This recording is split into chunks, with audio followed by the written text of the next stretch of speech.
말씀은 사무엘하 17장 15절에서 29절까지의 말씀입니다. 함께 읽도록 하겠습니다. 이에 후세가 사독과 아비아달 두 제사장에게 이르되 아히도벨이 압살롬과 이스라엘 장로들에게 이러이러하게 계략을 세웠고 나도 이러이러하게 계략을 세웠으니 이제 너희는 빨리 사람을 보내 다윗에게 전하기를 오늘 밤에 광야 나루터에서 자지 말고 아무쪼록 건너가소서 하라. 혹시 왕과 그를 따르는 모든 백성이 몰사할까 하노라 하니라. 그때 요나단과 아히마아스가 사람이 볼까 두려워하여 감히 성에 들어가지 못하고 에르노게가에 머물고 어떤 여종은 그들에게 나와서 말하고 그들은 가서 다윗 왕에게 알리더니 한 청년이 그들을 보고 압살롬에게 알린지라. 그 사람이 빨리 달려가 바후림 어떤 사람의 집으로 들어가서 그들의 뜰에 있는 우물 속으로 내려가니 그 집 여인이 덮을 것을 가져다가 우물 아귀를 덮고 찌은 곡식을 그 위에 널매 전혀 알지 못하더라. 압살롬의 정들이 그 집에 와서 여인에게 묻되 아히마아스와 요나단이 어디 있느냐 하니 여인이 그들에게 이르되 그들의 시내를 건너 가더라 하니 그들이 찾아도 만나지 못하고 예루살렘으로 돌아가니라. 그들이 간 후에 두 사람이 우물에서 올라와서 다윗 왕에게 가서 다윗 왕에게 말하여 이르되 당신들은 일어나 빨리 물을 건너가소서. 아히도벨이 당신들을 해하려고 이러이러하게 계략을 세웠나이다. 다윗이 일어나 모든 백성과 함께 요단을 건널새 새벽까지 한 사람도 요단을 건너지 못한 자가 없었더라. 아멘. 아침 묵상을 들으시는 모든 성도님들에게 하나님의 평안과 은혜가 있기를 간절히 소망합니다. 후세는 압살롬에게 보고된 아히도벨의 책략과 또 자신의 책략을 다윗에게 전합니다. 다윗은 후세를 통해 어떻게 정황이 흘러가고 있는지 파악하게 되죠. 한편 반란의 중심인물이었던 아히도벨은 자신의 책략이 선택되지 않자 어떻게 합니까? 고향으로 내려가서 스스로 목숨을 끊습니다. 자신의 책략이 시행되지 못하는 것을 보고 그 반란이 실패로 끝날 것을 그는 직감했던 것 같습니다. 솔직히 누가 봐도 아히도벨의 책략이요 더 나았죠. 더 나은 책략이었습니다. 다윗이 제대로 정비되기 전에 더 가까이 있을 때에 공격하는 것이 더 빨리 이길 수 있고 승리에 가까웠었습니다. 그런데 이러한 자신의 책략이 휴지 조각이 되고 반면에 후세의 책략은 선택되었습니다. 그때 끝났다. 이 모든 반란은 그냥 여기서 마무리되겠다. 이런 생각이 들었겠죠. 그는 반란의 성공을 이끌어서 더 큰 권세를, 더 큰 명예를 손에 쥐고 싶었을 겁니다. 그러나 그 모든 꿈이, 그의 모든 욕망의 꿈이 다 물거품이 되었죠. 압살롬은 자신의 오른팔, 자신의 책략가를 잃어버렸습니다. 반면 다윗은 도피 중에 새로운 인물을 만납니다.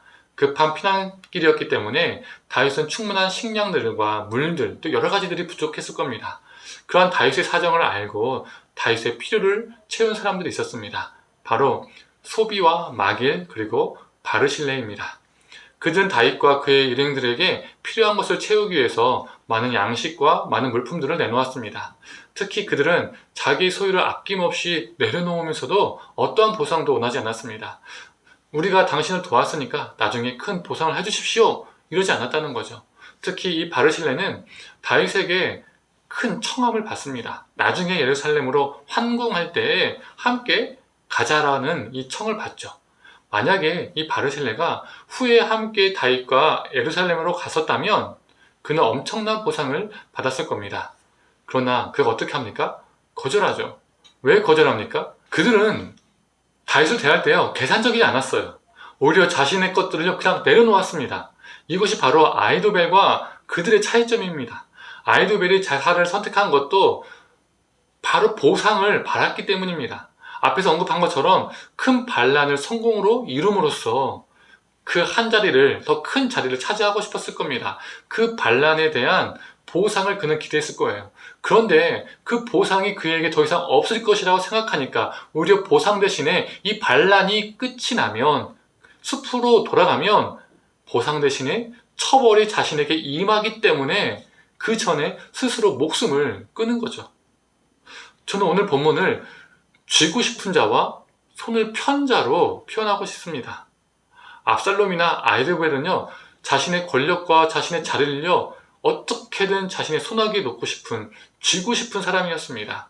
반면에 이 소비와 마길과 바르실레는 어려움 가운데 있는 자를 향해서 손을 편 자, 손을 잡아준 자라고 표현하고 싶습니다. 자신의 것을 쥐지 않고 손을 펴 내려놓았습니다. 그 내려놓음의 대가는요, 아무것도 없었습니다. 그냥 그저 섬김뿐이었습니다. 보상을 바라지 않은 내려놓음, 보상을 바라지 않는 섬김이었습니다.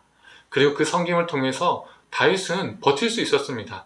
그 피난길에서도요, 위로를 그는 얻었습니다.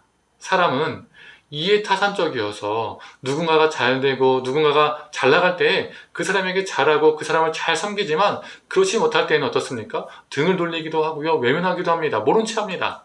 그러나 이 소비, 미갈, 바르실레는 다윗이 처형할 때에 그와 함께 했고 그에게 베풀었습니다. 우리도 이 소비와 미갈과 바르실레와 같은 사람이 되었으면 좋겠습니다. 우리 예수님도 그러하셨잖아요. 우리를 이해타산적으로 바라보지 않으셨습니다. 만약에 우리를 이해타산적으로 바라보셨다면 우리는 하나님께 이득될 게 전혀 없는 사람들입니다. 전혀 쓸데없는 존재일 뿐이죠.